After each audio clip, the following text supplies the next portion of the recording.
नमस्कार सभी मेंबर्स को। और बहुत कम आने वाली लेकिन बहुत अच्छे से आने वाली और अंदर से कॉन्फिडेंस और डेडिकेशन के साथ आने वाली हमारी जो मेंबर हैं डॉक्टर रंजीता मैडम, पूरी एचएसएस टीम की तरफ से मैं वेलकम करता हूं। वेलकम मैडम, कंटिन्यू करिए जी। Thank you so much sir, thanks a lot sir. सभी को दशहरा की बहुत बहुत शुभकामनाएं। So I welcome you all to माँ तुम्हें प्रणाम series. I express my sincere gratitude to our master Dr. Hanuman sir, all our teachers, mentors of HSH group, our dear members of the group, and my special thanks to Dr. Ashok sir for encouraging all the female doctors of the group to come forward and share their knowledge. So I begin my case. This is a case of acidity with anxiety disorder. A female patient aged 49 years of age, who is a distant relative of mine, called me up saying that she wanted treatment for acidity. I agreed upon it and asked her to call me at a particular time. She is a government school teacher staying with her husband, who is also a government school teacher, and they have an adopted daughter who is now 8 years of age. The patient started saying that since last 4 years, she is having acidity issues every now and then. She is on antacids and every 10 minutes before breakfast, she takes an antacid. I said, okay. I asked her, can you describe exactly what happens to you during the attack? So the patient said, she gets up in the middle of the night with suffocation, choked up feeling in the chest. Then she gets a feeling of going to washroom. But before going to washroom, she makes sure to wake her husband up and then only she'll go to washroom. Sometimes she even gets a desire to pass stools even 2 to 3 times during the night. She walks here and there for some time and with much difficulty the patient goes to sleep. When she wakes up in the morning, she has a lot of weakness in the body and heaviness. She says, I think a lot whole night, and maybe because of that, I'm having this weakness and heaviness in the body. So I said, okay, what do you think so much? Can you just tell me? And what are all your thoughts that come to your mind? So the patient said she has undergone IVF 3 times till now, and all the 3 times she failed. And finally, they decided upon to adopt a daughter. And she keeps on thinking that is this a right decision which she has taken? Have I taken a long time to come to the decision? Will I be able to take care of my daughter all throughout my life? She feels like drinking water in between in small sips as there is dryness in the throat also. If something happens to me during that attack, what if I land into some heart diseases? All these things keep on running in my mind. I said, okay. What else you want to say about it? So the patient said, I asked her, do you get these attacks only during midnight or during the daytime also? So the patient said, yeah, even during daytime I have these attacks, but especially when I miss my antacids or skip any of my breakfast or any of my meals. So I said, okay, then what do you do at that time? She said, I feel like lying down quietly in a room. I put up my phone on silent, tell my daughter not to disturb me, and I just lie down silently. I asked her, you didn't go to a doctor to show that what you're facing this issue so frequently? She said, what shall I tell you? Almost every 10 days I go to my family physician. He checks BP, which is always normal, ECG, which also comes normal. And you know what happened last summer? I got different tests done for my mother-in-law. At that time, I also got even my tests done. I said, okay, what were like? She said, I got my 2D echo done, which was normal. Again, I got my ECG done, which was also normal. And she got her cholesterol test at that time. So that time there was little raised cholesterol levels. So the doctor has given some medicines for 3 to 6 months or so, and she completed the dosage, and now she's okay with that. And one day, you know what happened? At the middle of the night, she developed acidity issues. At that time, the family doctor was not in the village. They stays in a small village in Telangana. So she ran to the government hospital of the village, and they didn't have the ECG machine over there. So they sent me to the neighboring town in the ambulance, and their ECG was done, which was again normal. Now, this patient was advised an endoscopy to see why is she facing these acidity issues every now and then. Now, this patient is thinking, is there only now this patient is saying, I am really thinking that this is the only way to see why I'm having acidity so frequently. Shall I get the endoscopy done? What do you feel, doctor? I said, we'll see if it is required. And what the patient also told us, once her brother had told her that after the third dose of COVID vaccine, the people have developed acidity issues to a large extent, and even many have developed heart ailments. And the day when she heard all this, the acidity issues have increased, she says. And you know what she says? If I hear of any deaths in the nearing village or in the same village, then the same night she out to have the problem. I said, okay, what else? Then the patient said, as I told you before, that after taking strong medications during IVF treatment, I feel I developed this sciatica issue. And now see, for sciatica, I was told that there is no permanent solution, you have to take a rest. But for acidity, we are advised walking is the best solution. Now you tell me now what to do for this. So this is what she asked me. I asked her, what happened exactly 4 years back when she started with the problem? The patient said, that was the time when I was transferred to a distant school, and the same year the biometry was also introduced in our government schools. Then I asked, what exactly happened then? She said, the patient said that was the time when she used to be very tensed at that time. Will I reach the school on time? Will I miss my bus? Will I able to punch on time? All these things used to continuously run in my mind till the time I reached the school. So I said, okay, what else? So, and again in the end, this patient said, it's my habit of worrying for every small thing. And what shall I do now, doctor? Shall I really get the endoscopy done? Will I be okay now? What do you feel? So this was the gist of whatever we had a telephonic conversation. So this was the gist, and I could put it in a small this thing of whatever we had the conversation. जैसे कि आप सबों ने बहुत ही बढ़िया analysis किया है, and बहुत सारे लोगों ने रेमेडी क्रैक भी की है, एंड मैं जैसे जैसे एक वर्जन्स ले लेके will try to analyse the case. ना सबसे पहले हमको क्या पता चलता है कि जैसे आप सब ने कहा, बहुत ही एंशियस लेडी है, राइट? तो from the conversation we clearly understand that she is a very very anxious lady. Her ailment started when she was transferred to a distant school, and she used to be very very anxious at that time till she reached the school. Now here we get a first and the most important rubric is ailments from anxiety. तो ये हमारा first rubric मिल गया. बहुत सारे लोगों ने anxiety ली है, but we have to put, क्योंकि उनकी ailment start ही तभी हुई है ना, तो इसलिए we'll consider it as ailments from anxiety. Now the second rubric which I have taken in this case, ये rubric मैंने अनु मैम से सीखा है, and I really thank Anu ma'am for that. ये है एंजाइटी फियर विथ, ये भी बहुत लोगों ने अपने चार्ट्स में डाला है. तो इनको एंजाइटी के साथ साथ फियर थी, तो दैट्स व्हाई. एंड ये अनु मैम के वेबिनार में और मैम के वीडियोस में मैंने ये रूब्रिक को अंडरस्टैंड अच्छे से किया है. तो आप बहुत 3-4 लोगों के चार्ट में मैंने ये देखा है, it is anxiety fear with. And इन्होंने क्या कहा ना कि वॉशरूम जाने से पहले वो क्या करती है ना, हस्बैंड को उठा देती है. तो she make sure that husband is there ताकि कुछ हो ना जाए, राइट?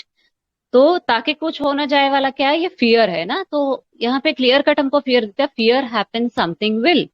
एंड दूसरा एक है फियर हार्ट डिजीज ऑफ. इन्होंने क्लियर कट हमको बताया था ना कि हार्ट डिजीज, मुझे डर लगता है कहीं मुझे हार्ट डिजीज ना हो जाए, कहीं मुझे हार्ट अटैक ही ना आ जाए. तो ये will consider a simple rubric as fear heart disease of. तो जो हस्बैंड को उठाती है, उनकी उसके पीछे इंटेंशन ये है कि उनको कंपनी चाहिए, right? She doesn't want, she gets aggravated when she is alone. तो यहाँ पे मैंने लिया है rubric company desire for alone when aggravates. ठीक है. तो एंड एक मैम, उनका नाम सलीमा खान या सलीना खान, वो मैम ने डाला था इसको, ये रूब्रिक को. ये Saliha Khan, yes yes, doctor Saliha Khan. Saleha ji, Saleha I am ma'am so Saleha. Saleha, okay, sorry ma'am. तो ये मैंने तभी मैम को बताया था. तो मैम ने यहाँ पे लिया था रीजनिंग पावर इंक्रीज्ड, है ना. तो ये पेशेंट ने क्या, हमको अनु मैम हमेशा बताते हैं ना, हमको जब भी वर्जन मिलता है ना, we don't have to break the versions, right? तो ये पेशेंट ने कंटिन्यूस, एक ही ब्रेथ में उन्होंने बोल दिया कि हैवी मेडिकेशंस मैंने आईवीएफ के बाद लिया है ना, उसके बाद से मेरे को साइटिका की प्रॉब्लम शुरू हुई है। अब देखिए साइटिका के डॉक्टर्स बोलते हैं कि आपको रेस्ट लेना है एंड एसिडिटी के लिए तो चलना अच्छा है, तो मैं आप बताओ मैं क्या करूँ, तो ये पूरा ना थियोरी जैसे बता रही थी। तो यहाँ पे हमको एक रूब्रिक मिलता थियराइजिंग।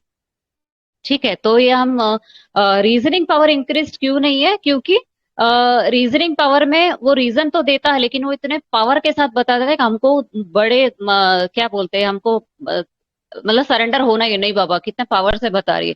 इन्होंने ऐसे कुछ नहीं, ऐसे जैसे थियरी जैसा पूरे एक सेंटेंस में बताइए अपनी थियरी बना दी कि इसकी वजह से ये हुआ है तो ये करना है, तो ये करना है, ये करना है तो ये करना है, कैसे, तो ये इसमें से एक थियराइजिंग आ जाता है रूब्रिक। एंड चौथा रूब्रिक ये बहुत जन ने लिया है कि जैसे ही उनके ब्रदर ने बताया कि थर्ड वैक्सीन कोविड वैक्सीन के बाद से एसिडिटी इश्यूज बहुत ज्यादा बढ़ गई हैं एंड गांव में किसी का हार्ट अटैक आ गया, किसी को हार्ट एलिमेंट हो गया, किसी के रिपोर्ट्स कुछ गड़बड़ आ गए, तभी वो पेशेंट टेंशन में आ जाते, तो यहाँ पे क्लियर कट एक रूब्रिक हमको आता है, horrible things sad stories affect her profoundly. Many of you all have taken this rubric very rightly and will differentiate in the further slides, इसको और एक रूब्रिक के साथ कैसे डिफरेंशिएट करेंगे, राइट। एंड ये भी बहुत जन ने लिया है कि she is repeatedly getting her ECG done, ये हुसैन सर ने भी कहा था and doctor Meenakshi Mote I think उन्होंने भी बोला था ये कि she is getting her ECG done, बार बार सही आ रहा है लेकिन बार बार ईसीजी कराती है। एंड अभी उनको गवर्नमेंट हॉस्पिटल में जो डॉक्टर ने उनको बताया था कि आप एंडोस्कोपी करवा लो, अभी मुझे बार बार मैं एंडोस्कोपी करवा लूं, मतलब ईसीजी सही आया तो फिर भी ईसीजी करवा रहे हैं। यहाँ पे हमको अंडरस्टैंड होता है इनकॉन्सोलेबल है, मतलब ये सांत्वना, कितने भी जन बाबा कुछ नहीं हुआ तुझे कुछ नहीं हुआ, बट फिर भी she is getting the ECG repeatedly done, जो ये हर बार नॉर्मल आ रहा है। तो यहाँ पे हमको मिलता है inconsolable. And another thing, this lady is definitely in light desire for, but for her no light desire for is sunlight to be in. Okay, तो ये एंडोस्कोपी जो है ना ये सनलाइट है, मतलब अल्टीमेट है। अभी अभी एंडोस्कोपी जो है वो अल्टीमेट है, मुझे एंडोस्कोपी करवाना है तो मुझे सनलाइट मिल जाएगा इससे। तो ये लेडी की यहाँ से हमको मिलता है कि light desire for sunlight to be in, तो ये एक है रूब्रिक। एंड दूसरा एक इस केस में मुझे एक और एक रूब्रिक मिला, ये रूब्रिक का एप्लीकेशन जो है ना I learn from Ruchi ma'am's webinars. मैं बहुत फ्रीक्वेंटली रुचि मैम के वेबिनार्स अटेंड करती हूँ। तो रुचि मैम हमेशा कहते हैं कि आपको ऐसी कोई रूब्रिक अगर मिले जो सिंगल या सिर्फ उसमें दो ही रेमेडीज हो, ऐसी रूब्रिक आपको डेफिनेटली लेनी चाहिए अगर आपकी टोटालिटी में वो मैच करती है। तो ये लेडी ने क्या बोला ना कि मैं रात भर बहुत सोचती हूँ।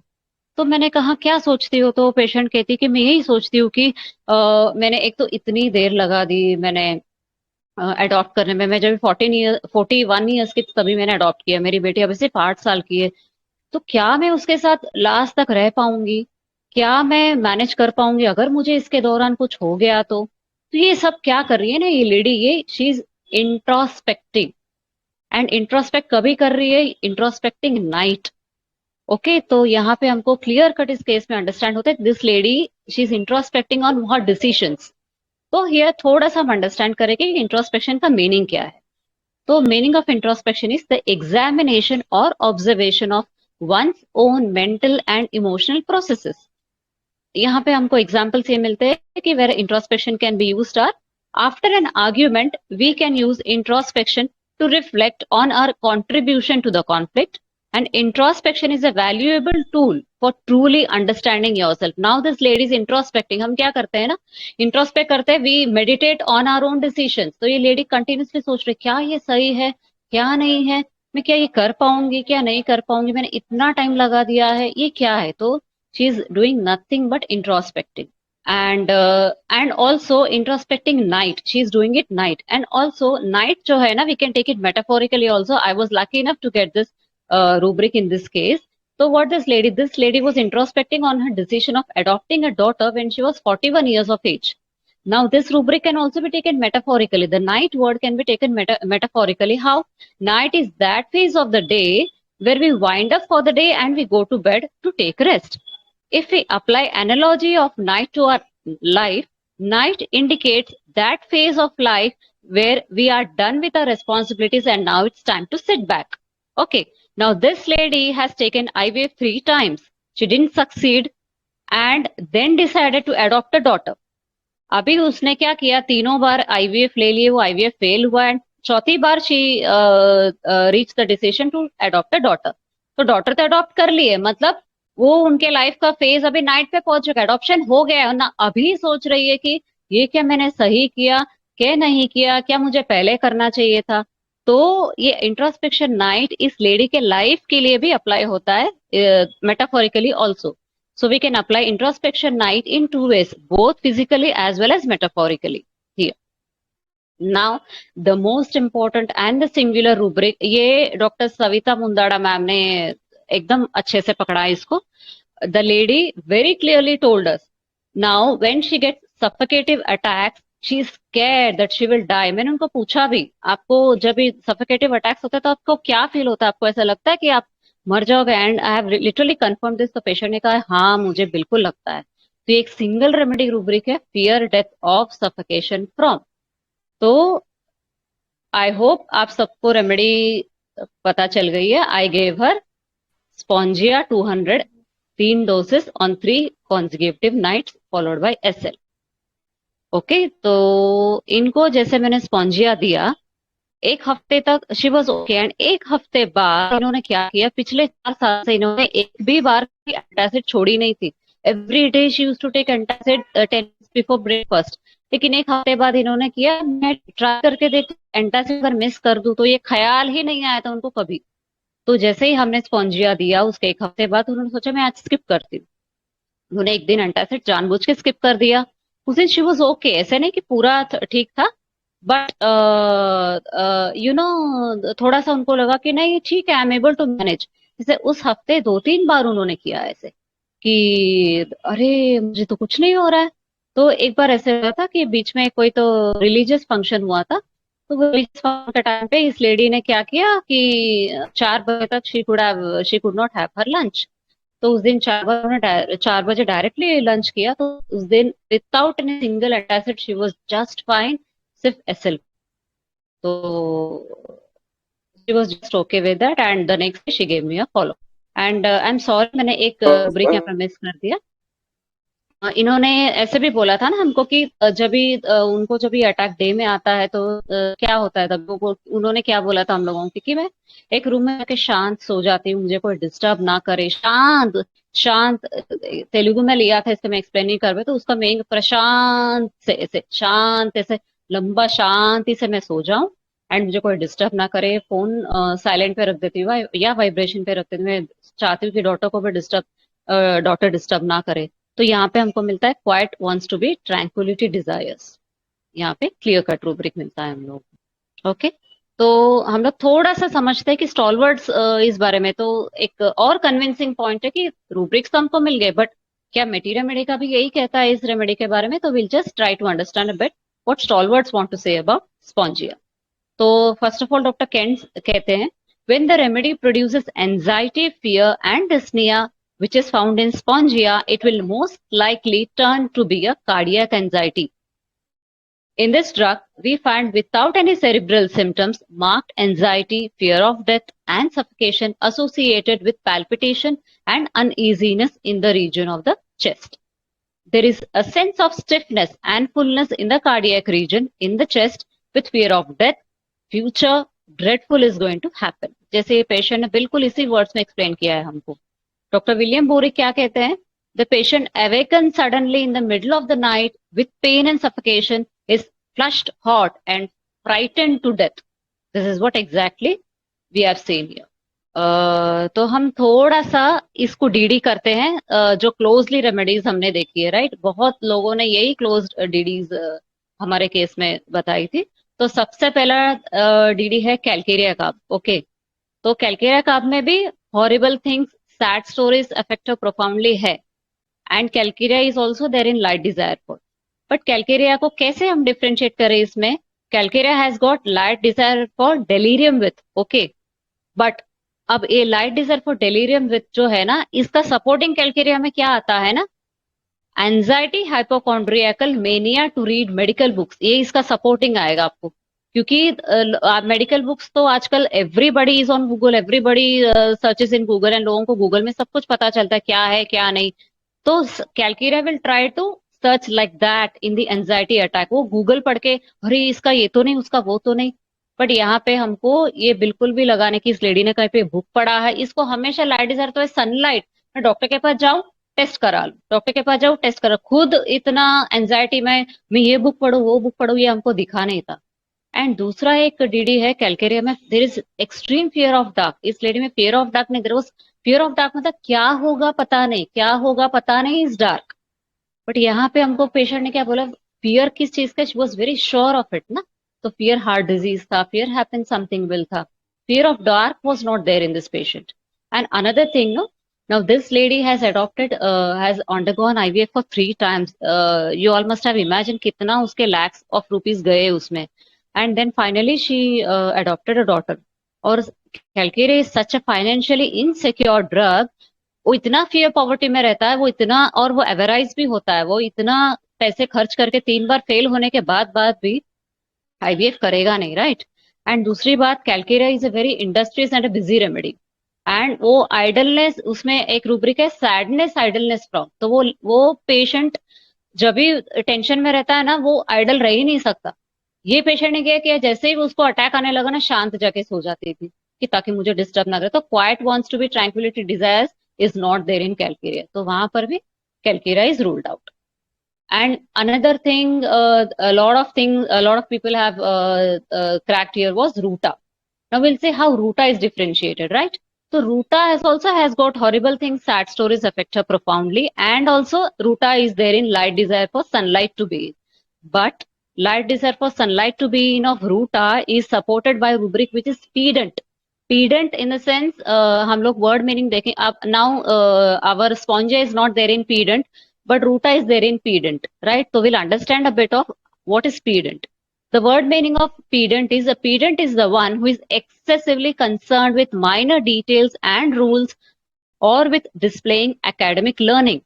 And also pedant is related to the word, हम बोलते हैं ना पांडित्य, इसने कितना पांडित्य हासिल कर लिया इस इसमें, तो पांडित्य जो वर्ड है ना, उसको और पीडेंट को आप अच्छे से समझोगे, वो अपना बहुत बड़ा पंडित होता है, उसको बहुत पढ़ने की आदत होती है बिकॉज ऑफ दिस पीडेंट नेचर, इसका डिस्पोजिशन है रूटा का, तो बेसिकली हर चीज का नॉलेज रखने वाला होगा।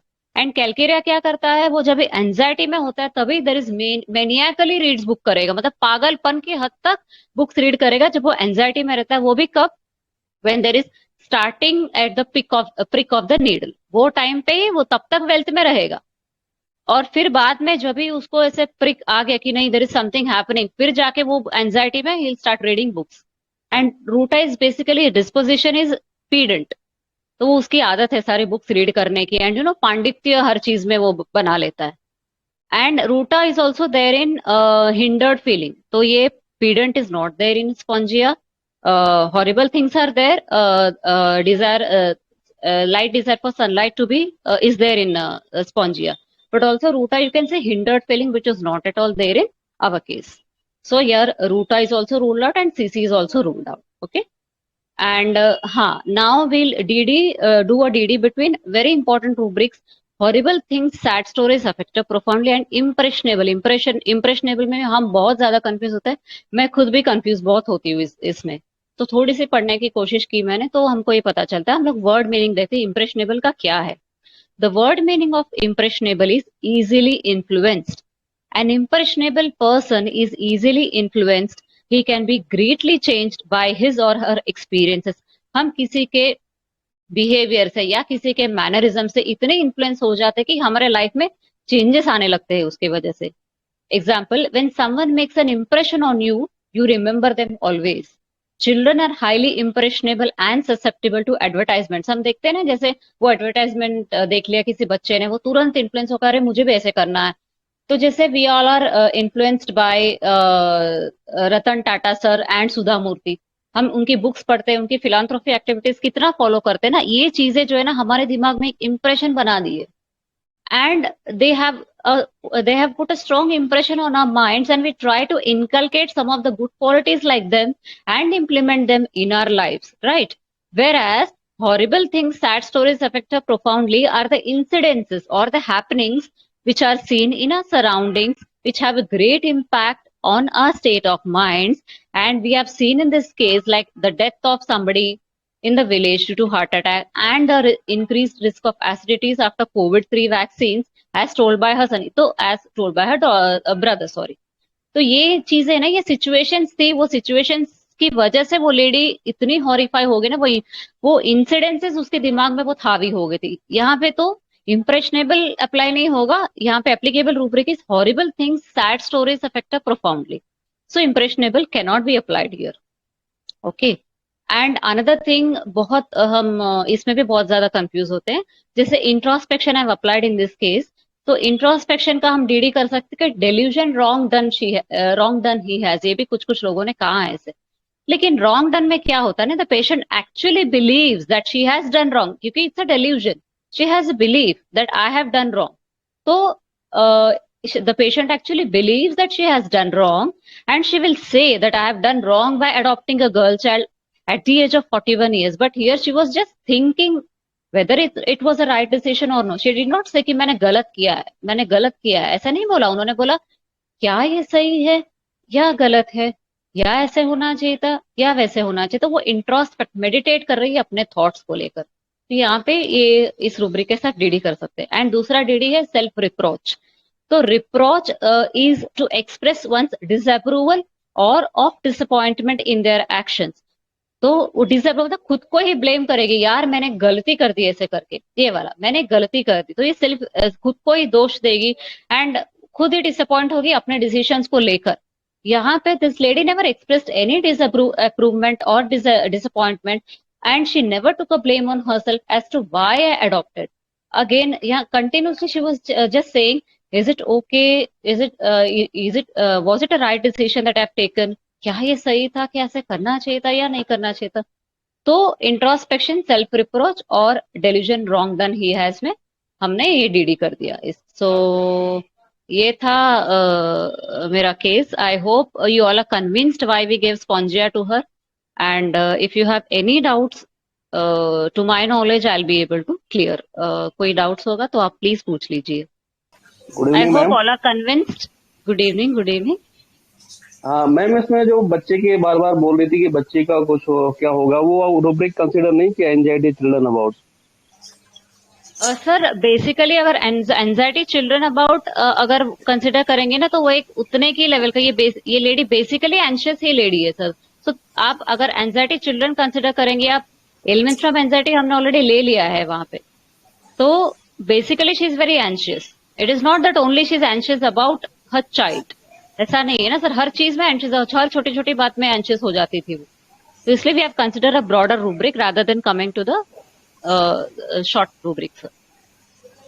Okay ma'am, thank you. Sir बढ़िया दीदी ने बुझाया, समझाया, जो कोई पूछने का जरूरत नहीं है, इतना क्लियर कट है। थैंक यू एक सो मच। स्पॉन्जिया के साथ साथ रूटा और कालकारिया का दीदी बहुत अच्छा है। Very nice session, thank you ma'am. Thank thank you. You Nice so session. Much sir, so grateful sir, thank you so much. Good evening ma'am. Good evening sir. Ma'am एक बार दोबारा बताइए, self reproach and DD between self reproach and blame himself. Yeah sure sir.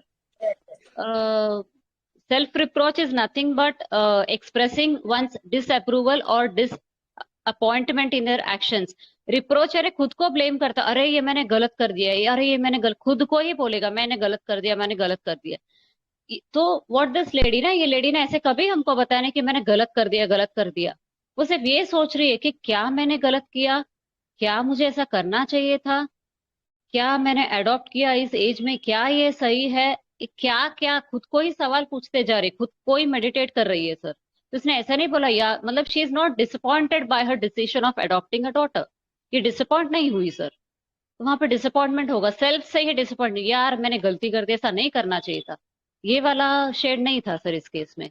तो sir इसीलिए मैंने जब भी लोगों के एनालिसिस को मैं आंसर कर रही थी, मैंने इसलिए डाला कि बहुत क्लोजली एसोसिएटेड रूब्रिक्स हमको इस बार क्लियर होते हुए मिलेंगे।